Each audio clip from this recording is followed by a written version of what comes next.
വെളിപ്പാട് പുസ്തക പഠനം പാർട്ട് നമ്പർ 15. സഭാകാലഘട്ടത്തിലെ തുയഥൈര സഭ കഴിഞ്ഞതിന് ശേഷം സർദീസ് സഭയിലേക്ക് വരികയാണ്. തുയഥൈര സഭാ കാലഘട്ടം എന്ന് പറഞ്ഞാൽ ഏതാണ്ട് 914 വർഷത്തെ ചരിത്രത്തിൻ്റെ സംക്ഷിപ്ത രൂപമാണ് എന്ന് പറയാം.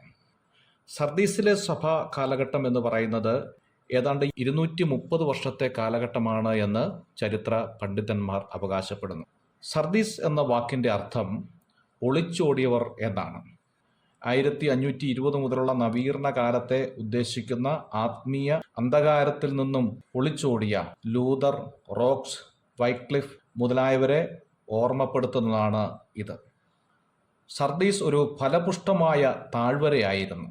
ഏറ്റവും കൂടുതൽ ദുരുപദേശം കടന്നു വന്ന ഒരു സഭാ കാലഘട്ടമാണ് സർദീസിലെ കാലഘട്ടം എന്ന് പറയുന്നത്.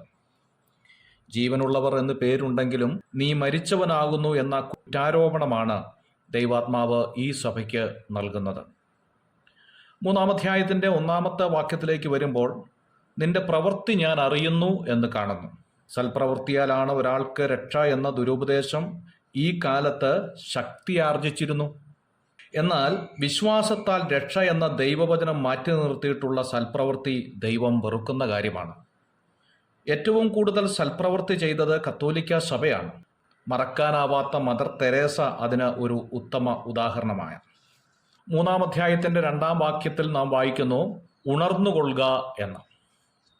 ഉറക്കം എന്ന് പറഞ്ഞാൽ രാത്രിയുടെ അനുഭവമാണ്. നാം പകലിനുള്ളവരാണ് എന്ന് 1 തെസ്സലോനിക്കർ 5-ാം അധ്യായം 5-ാം വാക്യത്തിൽ നാം കാണുന്നു.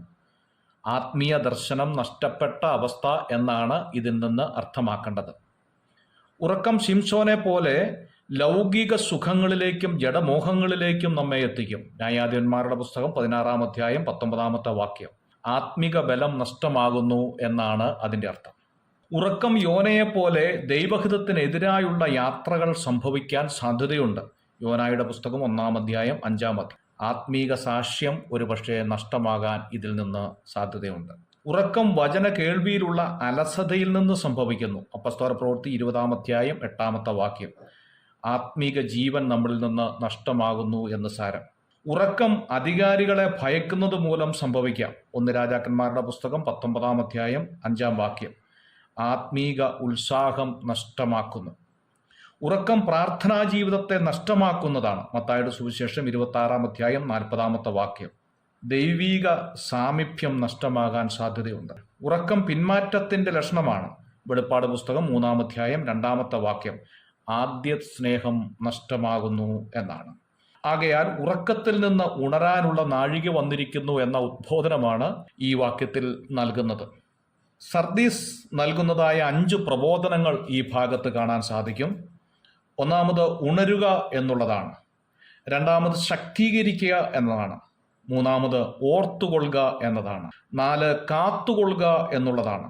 5-ാമത് മാനസാന്തരപ്പെടുക എന്നുള്ളതാണ്. ഉടുപ്പ് മലിനമാക്കാത്ത കുറെ പേർ എന്ന് 3-ാം അധ്യായത്തിൻ്റെ 4-ാമത്തെ വാക്യത്തിൽ കാണുന്നുണ്ട്. പാപത്തിൻ്റെ കറ പിടിച്ച അങ്കി ധരിച്ചവരായിരുന്ന നാം നമ്മെ രക്ഷാവസ്ത്രം ധരിപ്പിച്ചു. നീതി എന്ന അങ്കി ഉടുപ്പിച്ചതിനാൽ രക്താംബരം പോലെ ചുവപ്പായിരുന്ന നമ്മുടെ പാപങ്ങൾ ഹിമം പോലെ വെളുപ്പിച്ചതും കർത്താവാണ്. ആ വസ്ത്രത്തിൽ കറ പിടിക്കാതെ ഇനിയുള്ള നാളുകളിൽ നാം നോക്കണം. വെള്ളവസ്ത്രം ഉത്സവം, വിജയം, വിശുദ്ധി, സ്വർഗീയ അവസ്ഥ എന്നിവയാണ് കാണിക്കുന്നത്. ദാനിയേൽ പ്രവചനം 7-ാം അധ്യായം 9-ാം വാക്യം, വെളിപ്പാട് പുസ്തകം 4-ാം അധ്യായം 4-ാം വാക്യം, വെളിപ്പാട് പുസ്തകം 7-ാം അധ്യായം 9-ാമത്തെ വാക്യം, വെളിപ്പാട് പുസ്തകം 6-ാം അധ്യായം 11-ാമത്തെ വാക്യം. ഇങ്ങനെയുള്ള വാക്യങ്ങളിൽ അത് കാണാൻ സാധിക്കുന്നുണ്ട്. തുടർന്നുള്ള ഭാഗം അടുത്ത ഭാഗത്ത് ചിന്തിക്കാം. God bless you.